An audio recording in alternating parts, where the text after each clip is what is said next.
I was reading an interview that you did earlier this year, and someone was talking about the 70s, and you said, "I've done the 70s quite a lot. I've tried to avoid doing it too much, but I keep getting pulled in by really beautiful stories." And I guess I wanted to know, with the sympathizer and maybe some of the other things you did in the time period, I guess I wanted to know, what do you appreciate about this time period? I love the 70s. I I think that it's such a it's a fascinating time period because there's so much contrast in the way that people are dressing. The world is sort of in a kind of profound progression going from the very kind of, Eisenhower era and JFK era prior to it to this really flashy era. And you have like the mainstreaming of synthetic fabrics, which created these like incredibly wild colors and prints. Wash and wear is what it was called. And and I think that you're seeing a world that's kind of in transition, but there's sort of a lot of confusion and pain. Mm-hmm. Um, and there's sort of so many facets of society that are kind of butting heads. You have these sort of like super conservative elements of society that are trying to adopt the language of modernity with these really kind of outrageous fashions. You have these very conservative politicians in huge lapels and very wide ties. And then you have the kind of post anti-war movement that has sort of like introduced a incredibly earthy sensibility that had become sort of trickled through to every facet of dressing, either in kind of like a more natural hand to the fabrics or a more organic understanding of fabric flow. And I just like that the clothes in the 70s reflect a really complicated society. It's never boring to go into the 70s. I mean, you're really going from like the anti-war movement all the way to disco. It's like it's an insane amount of kind of visual information available to you to play with.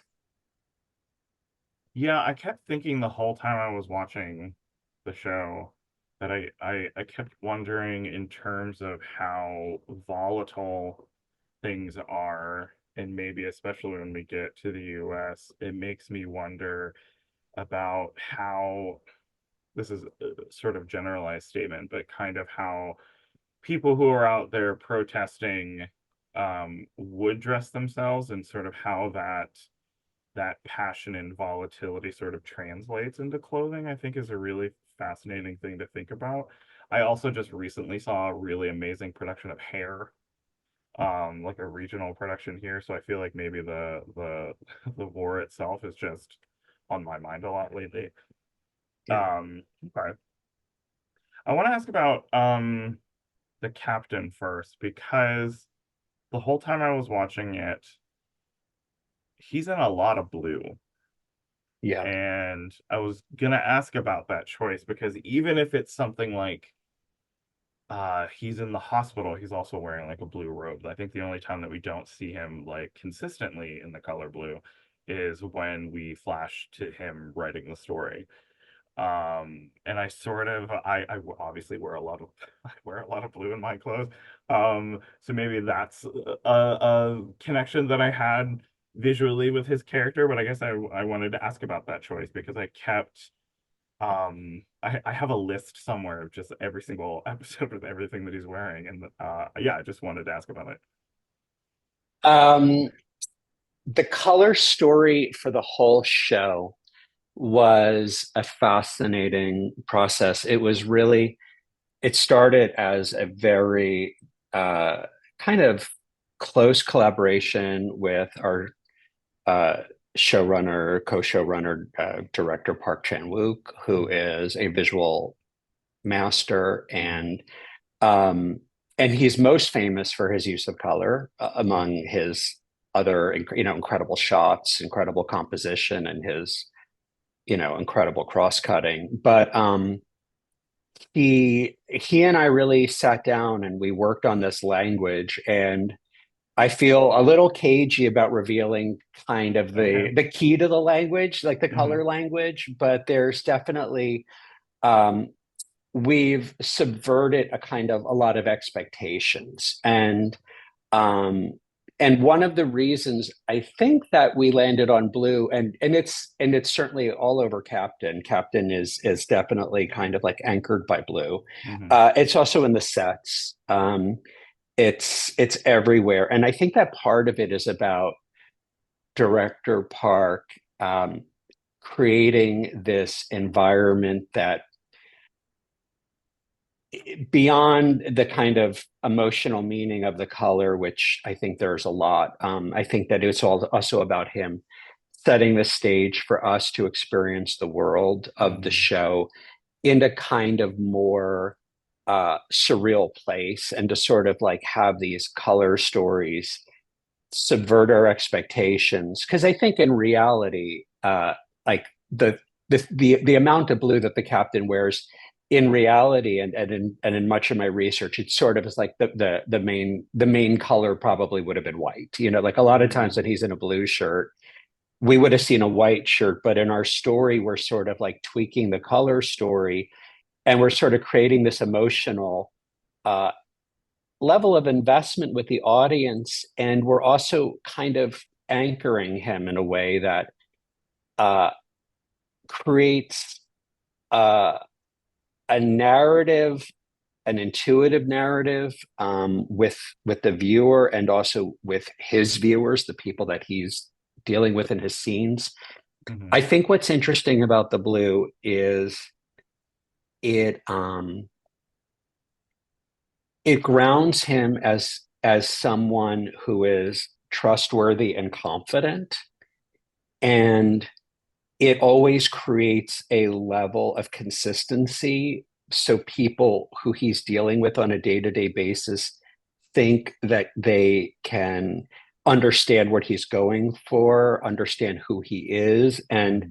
they'll never be surprised by him. Hmm. And I think there's also an element of, I wanted the idea that he can always look right in any situation, but at the same time, he can disappear when he needed to, because Hmm.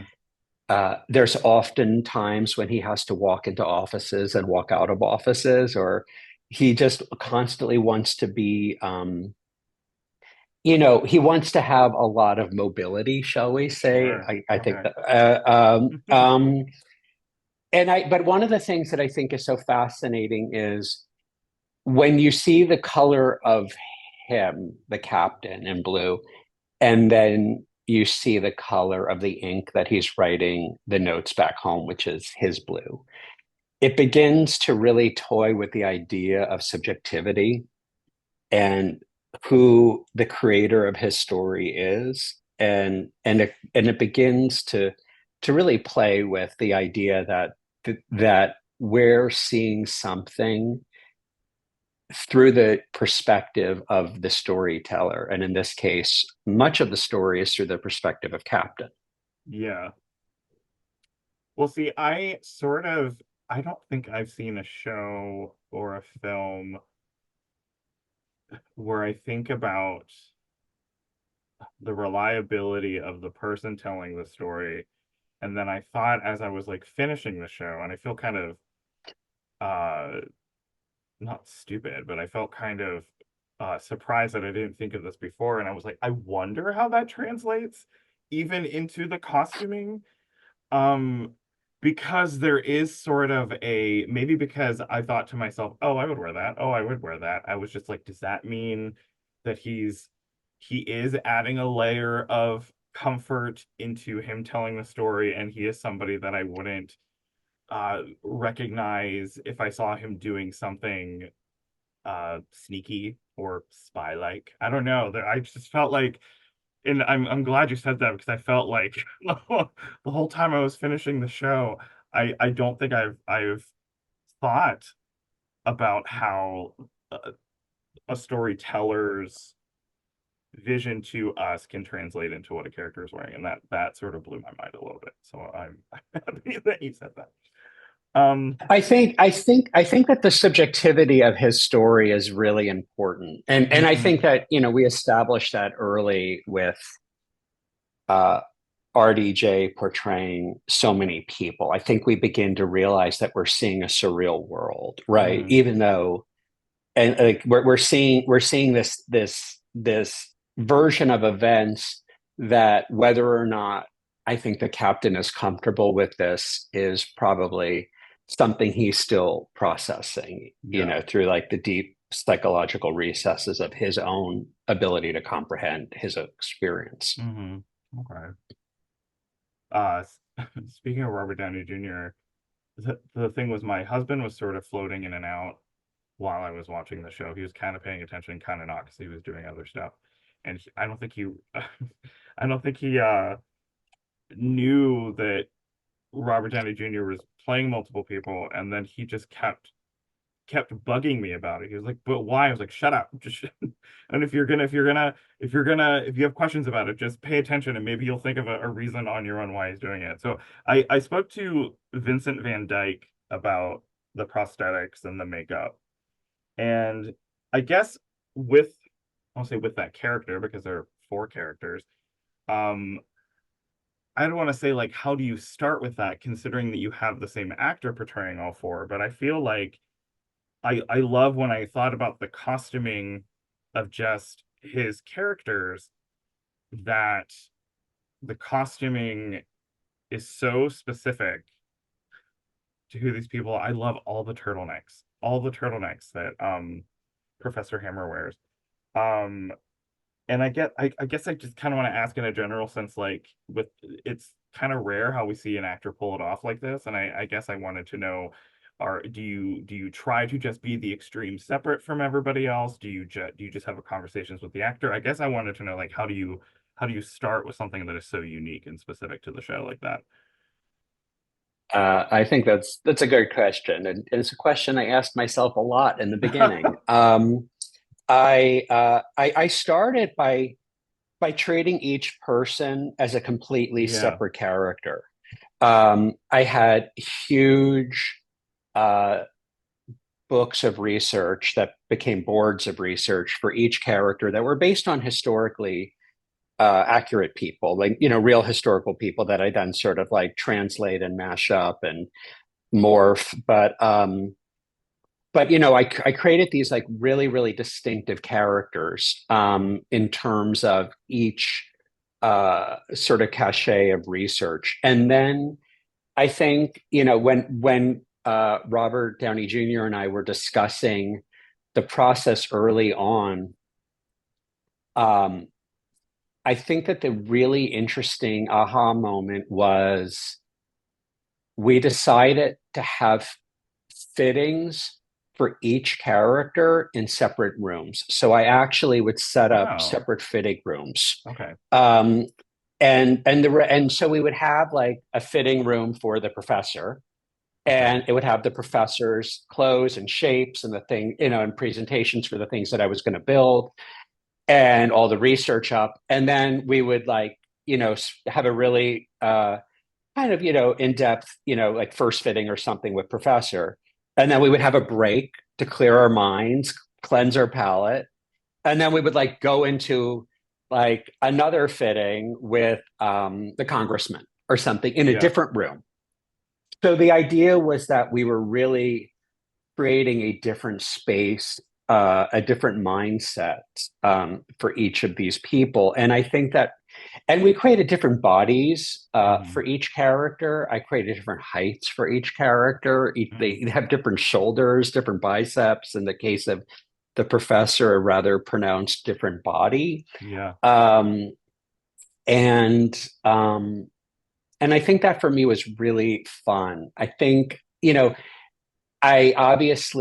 I think the challenge for that was even within the trajectory of his different characters, they themselves have arcs. Um, and that becomes you're sort of like, when is it good confusing and when is it bad confusing? I Hmm. was like, times when like Claude, who normally his sort of go-to outfit will be the kind of like prototypical ugly American tourist, right? He wears these sort of like shockingly garish outfits for a CIA agent who you'd think, would want to be undercover, but in fact he's deep undercover by being so vulgar, right? Like no one's Yeah. looking at the ugly American, right? But then you have like Claude then going somewhat undercover as like a sub character called the Walker, who, it's interesting. He seems to be this very flamboyant West Hollywood character. And then there's a sequence in the scene when he pulls off his cravat, and you're like, oh, he's just wearing a suit. Hmm. Like, it's actually not that crazy an outfit. He's like, he had a suit, but like the cravat was crazy, but like the outfit itself is just a suit that's been styled a little differently. And it kind of shows like within like the sub characters.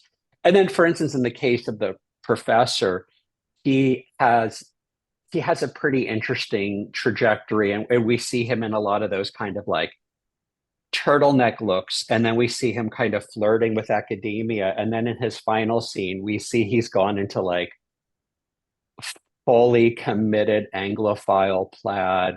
For the Oh first my. time we see him in a tie, Yeah. when he's sort of accepted his mantle as a kind of like behind the scenes string puller for the congressman, Hmm. right? Like feeding the congressman his own kind of racist rhetoric.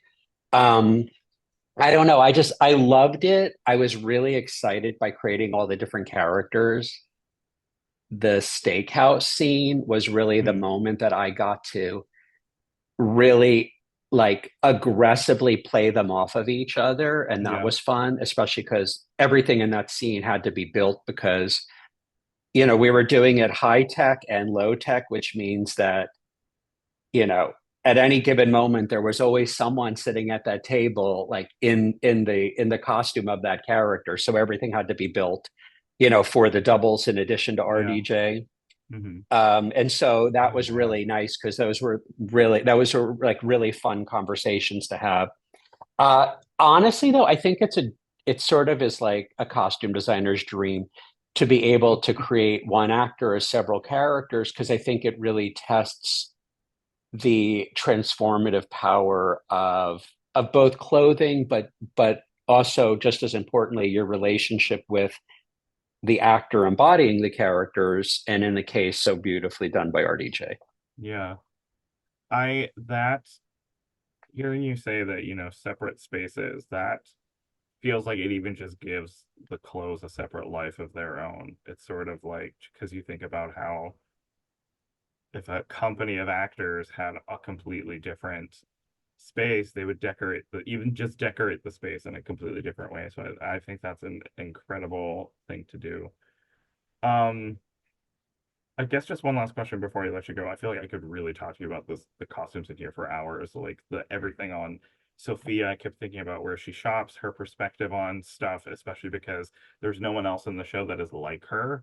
The Yeah, that dress that she wears to the I think the birthday dinner early in the show when the captain yeah. takes her, and then there's a cover that goes over top of it for the picture, I think. Oh my God, that I wanted to touch that so badly. Um, but I guess I wanted to ask you if there's anything that you could steal from your own designs or anything that you found, what would you take for yourself? I have to say I have a small list. Um, I love a lot of the t-shirts that are in here. Like I think in episode 5 when the captain is in a hospital, even though I'm not a smoker, there's a cool cigarette shirt that has like green details or the piping on it. I want that shirt. Um, yeah, Claude has a floral shirt when the general asks for a plane that I really love. I'm glad that you brought up the garishness of a lot of his stuff. Like you would like, sure, I'm gonna wear this violently purple paisley thing. Sure, I'll do that. No one will notice. So yeah, I guess I wanted to know what you would steal for yourself. That's a really good question. It's so funny. It's like it's such a hard question for me because when I think of the clothes, I think that they belong to them, right? Like Hmm. they're not my clothes, they belong to the characters. And I Sure. think it would be kind of like, I think my goal and my mindset whenever I'm designing anything is to try to have this kind of like profound empathy for every character that I'm designing, Hmm. and to really imagine not just their emotional world, but how their physical world informs their emotional world. So I kind of, in a way, really do my work in like Mm. deference to how the clothes are the domain of the characters that I'm creating them for. Hmm. And so I never had any physical ownership of the clothes like in my own kind of like soul. Hmm. So it would be a little hard. I will say there's one thing, and it's very subtle, and but it has like a little bit of kind of like it has like a cheeky detail that I don't think the audience will ever see. But um, when the captain goes to work for the congressman, Hmm. I started to kind of um, refashion him in this sort of like romanticized Ryan O'Neal in Love Story Hmm. aesthetic, right? Oh my The idea God. that and so I created this perfect blue hopsack blazer for him, and it is so hard to find perfect hopsack blazers. They have fallen. It used to be such a staple of every good Ivy League gentleman's wardrobe, and no longer.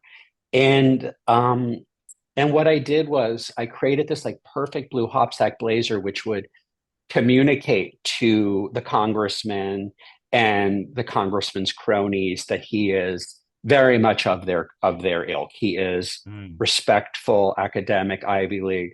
But then I lined it in this very elaborate and beautiful Asian silk print. And I did that because I wanted, if not the audience, Schwa to always understand the duality and to always know that that duality is physically present. Mm. And that even though he presents one way, there's a truth that's inside of that outfit. So I just like wanted that to always be there for him. So I Mm. spend a lot of time trying to make sure that even if it's not seen, there's a message or a secret or a reinforcement in the costume that allows the actor who's wearing it to feel that much closer to their character when they go to get dressed. Yeah, that gives them more ownership of it. I love hearing that. Like I love when I like a production designer says someone's sitting at a desk and I filled it with things that, me and the actor talked about. We may never see it, but it helps them with the building block of their character. So I love that. I think it's really important, and I can never explain why other than to say it creates a sense of um, grounding, world building for the actor that just sort Hmm. of like encourages them. It allows them to embrace an even more kind of adventurous exploration of their physical life. Yeah. Okay. I love that. I actually just randomly just thought, I was like, would you costume a movie directed by Nico Damianos? That's a very interesting question. I want to see what his I El Royale looks like. I'm sure that would be crazy. I think the thing that's fascinating about Nikos is um, they and it's this way in the book as well. In the book he's known as the auteur. Mm. Um, he's not a terrible director in terms of the movies he makes. It's actually Right. I thought they were pretty clear that he's quite a good director. Hmm. He's just horrible person, right, to be around, right? And but I think that what's fascinating is, like the production designer in of the Hamlet. I think that the show makes it clear that she's really good at her job, Hmm. like, and she really cares, Yeah, right? yeah, yeah. And when we see his office, like, we see a lot of research, and Hmm. we see a lot of like really good research, and like it's so it sort of is like I can't say that I would choose to work with the auteur, but I can say I can see myself getting in a situation not unlike that because he's a good filmmaker, Yeah, right? And like and as a, you know, if he becomes increasingly unhinged, of course. uh but so try to avoid those situations, I understand. but I do think that that's a fascinating thing, and ultimately, um you know, whether or not the movie that he makes is it good, uh many of the characters throughout the series have kind of differing and complicated opinions as to the ultimate quality of his movie. Right. Okay. Cool. Oh, well, thank you so much for your time, Danny. I feel like there's so much to dig into this. I'm glad when I get to talk to people about this because everyone has such a, yeah, I've had very long conversations about this show, and I think that's something that we don't always get. And it's just so beautifully made. So, um, love your work as always, but I always think this is really incredible too. So thank you for your time. Thank you. It's been such a pleasure to Yeah. speak to you. All right. All Have a right. good Have a day. great day. You too. Okay. Bye bye. Bye.